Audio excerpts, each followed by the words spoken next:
Sir నీకెందుకు నేను కదా గుర్తున్నా. ఏంట్రా ఏంటి గొడవలా కొట్టేసుకుంటున్నారా? ఎవరైనా వచ్చారా? Oh my God, hi hi hi hi, కూర్చో ఇప్పుడే ఒక కూర్చో, హాయ్ హాయ్ హాయ్ బాగా ఒక hello excuse me, hello hello వినాలి ఇది, కూర్చోరా రే. ఒరే కాకి, కాదంబరి కిరణ్ అంటే కాకి వాడు.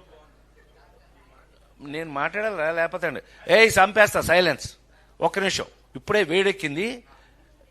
దాన్ని హీరోయిన్ చేసిన కూడా నేనే కదా, రోజాని హీరోయిన్ చేసిన కూడా నేనే కదా.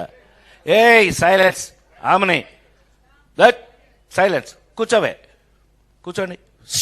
నేను చిన్న టీచర్ టైపు, వీళ్ళందరికీ టీచర్ టైపు నేను. సరే వినండి. హలో, ఆ పేజీ కృష్ణారెడ్డి ఫస్ట్ పుస్తకం తీసుకొచ్చాడు. ఫస్ట్ ఓపెన్ చేస్తే అందులో ఉన్న బొమ్మ ఇది. మేమంతా కలిపి హోటల్లో భోజనం చేస్తున్నాం శ్రీ, ఆ బొమ్మ. అదైంది. నెక్స్ట్ పేజ్ తీసా,